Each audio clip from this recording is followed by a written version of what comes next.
kacapahin apa umlo ho hin hela itibe hin ho hin mang tadam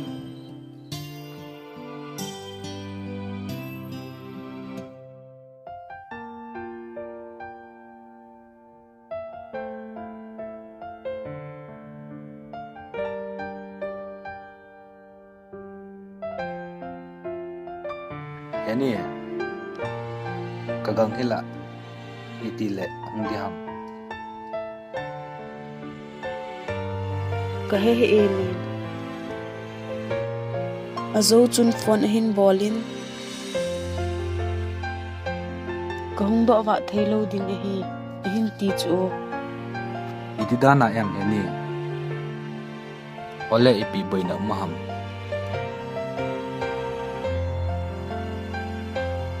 ima ti elin mo a tu tha government hung ki khel le adiu ti ho gi nidang sanga atai zep zep mahin ti o ale he ni keichula inlam ka chi thi ding hinam kagang umlowa cha ima ti poilen nugang hi zong le na chi di hin te na nu zong phat sot pi gen thei ta le changa hin ko hin man hin na nu hin na mu nom ta na te yani ididana em kanu achang ni kapazong machal em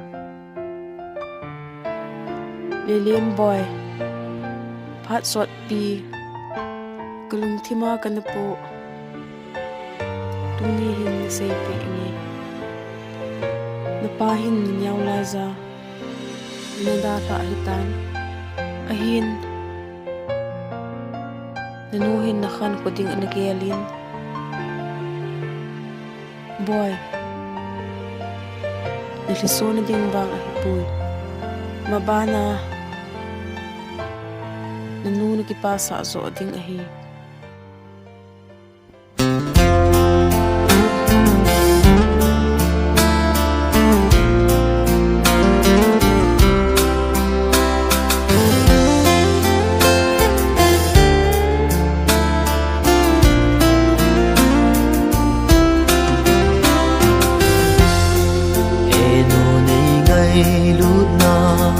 kalung alhai nghe ye e bang lom loma neingailut na hi ka ki pa e ka chun nai o Heno nei Lungset nao chung na hin na von chơi lung lai ca môi ta ki pa e o Heno ta ki pa e o chung nim bang ka pen na o chung nai nu chung pa thiên pa ei chang zio Heno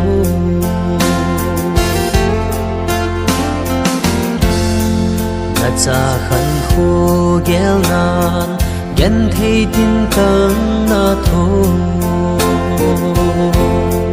kalung gil sum na azam zing ye Heno sung gil gil le dang cha thabe pum ma nei khuto na chunga kaki pa e na cha Heno kaki pa e o Heno kaki pa e o chunu timbang ka pe na o chunai nu chung pa thenin phat thei na bo jing hen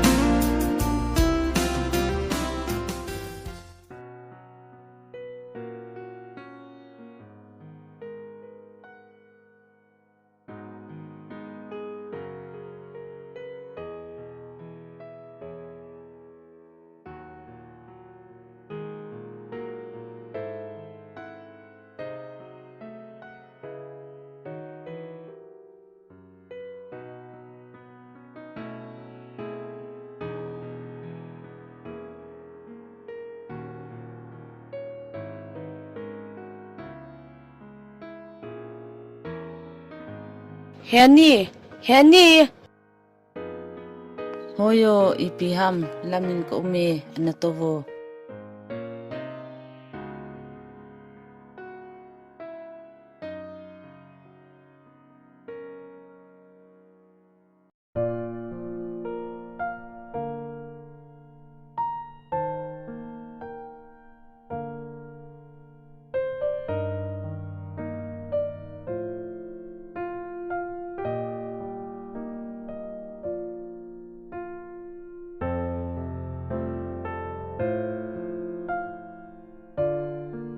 Niang ipibanang Ngai to hitam. Ima thum lau chui Henny. Mua khong kholai len he. Ipipian ban na bol hita. Henny tu ni. Izang kabol ta he niang. Inhole tilelo ho. Pasu nga ka mo hita e. Henny ko ulen ta na kyo mat khalawam. Ka kiho mat khatlon lau chu niang ipiti ham. Iti leba hungdo adu ti ham. Ka he niang. Agang chun fon e hin bolin. Tu thla sung ho lawang hung do tante.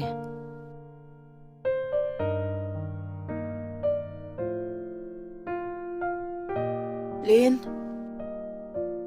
Ngon ki zo ta le. Thu chang khat chang ni ka sei no ma ume.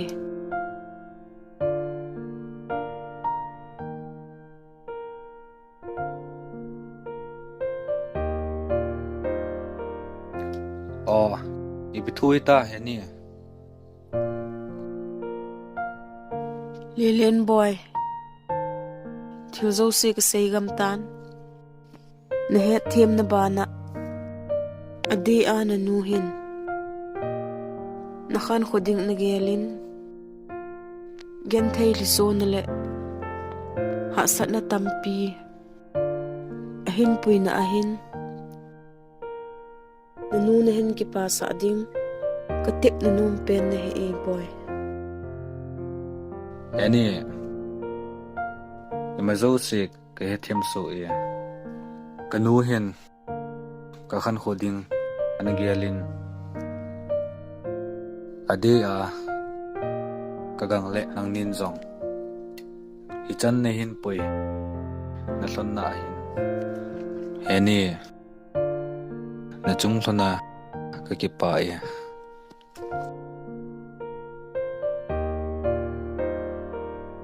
Lilin boy, ahilula dam selin sitan o. Ahi zong lo Henny kagang to nang ni zong anadam sel lontan.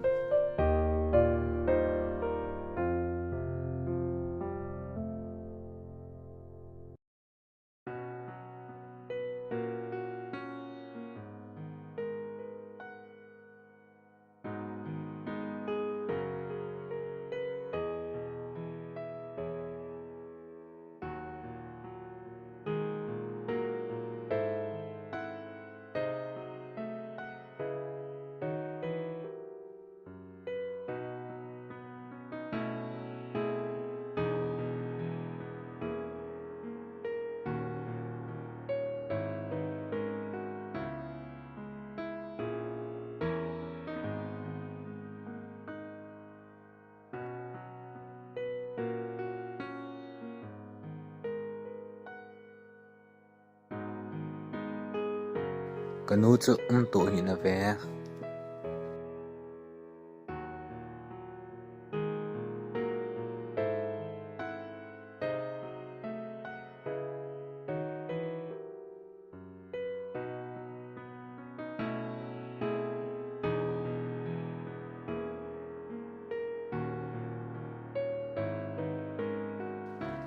Kanu chu laya chi hitem o.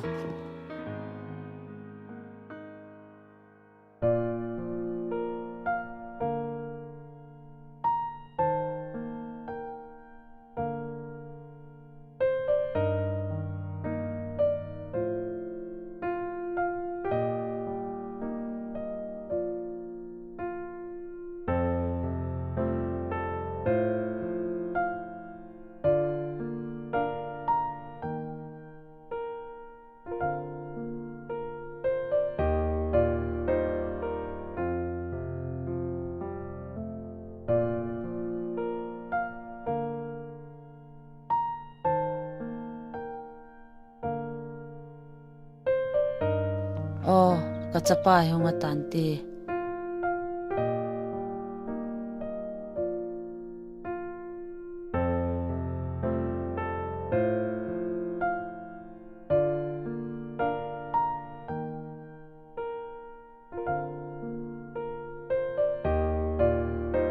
ita nong hlun hitam boy azu chu hi jingi no kong sun na aphai boy dam zelan hong hlun tau naga amang hite o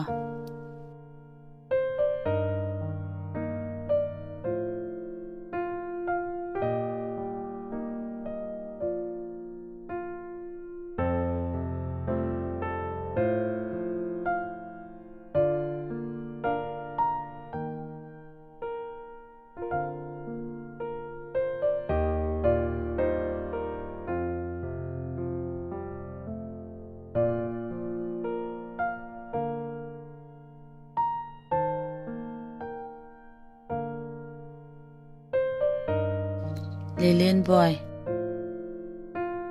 nanile nagang dam thana hinam hingi heno adam thon nai e Lilin boy napa nei molim napa na chapachang khasa kanei na hi in khusung hile loilugol la hile phatake cha in khon hin manding a hi boy hingi heno ema zo se ke thim su e ale heno ke jong ka ba do zabinge ka loi ho kwa min no a hi zong la o boy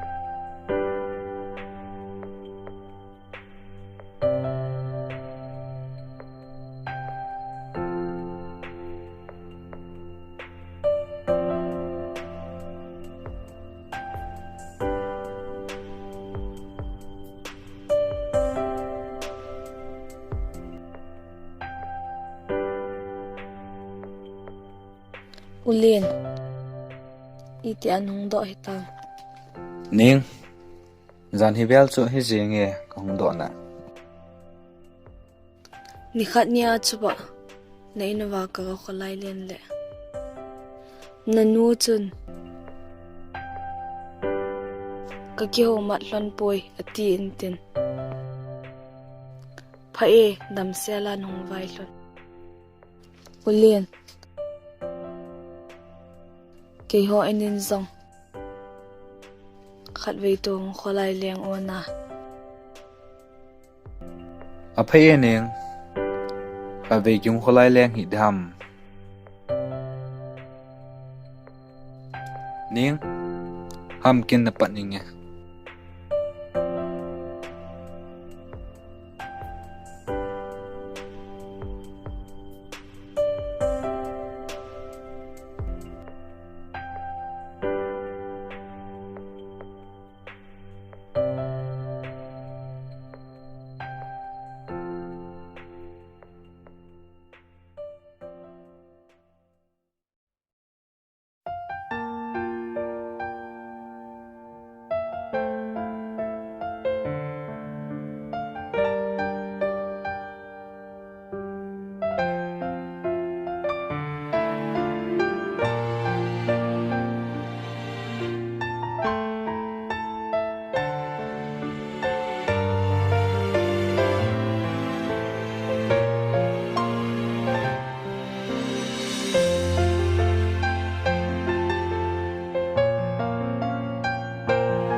Neng, Neng, Neng. Hoi, koi ni ha, anna to vo.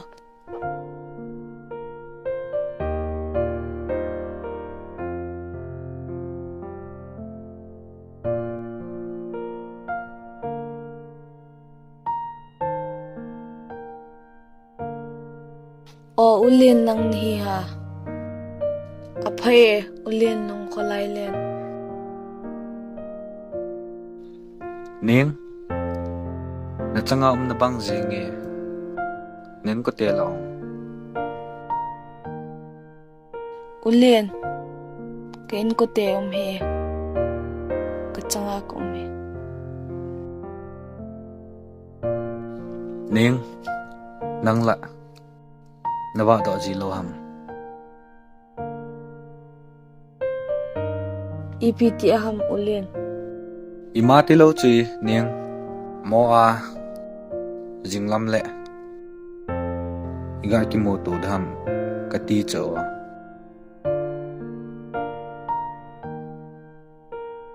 Ipi ko de ham.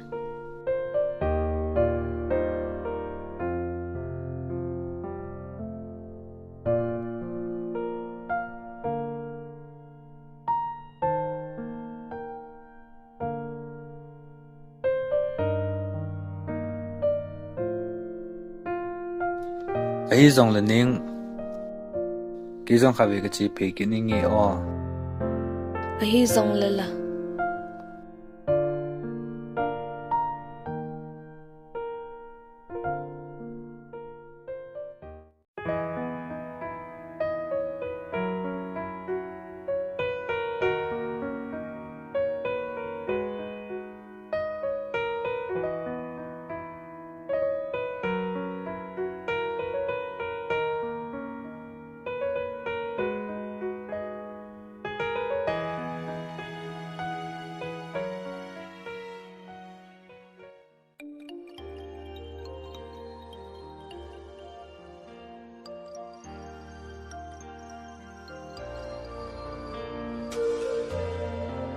Ipi bahitam ulin masaynom.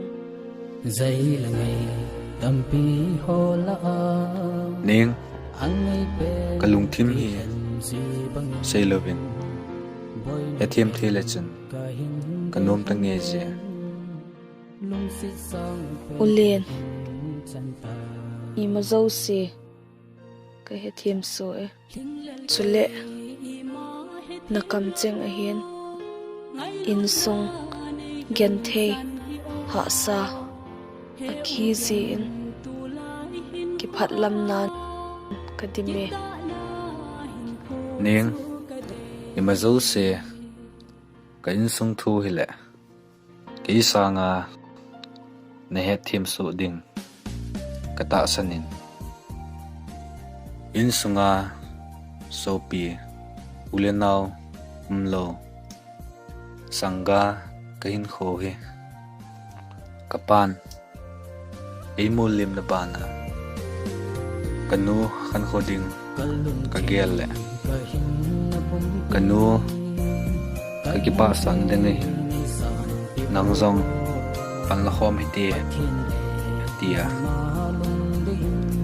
katip na nom na hiye Ipi hile keizong olin kigel nani ulin hungo si peita ti a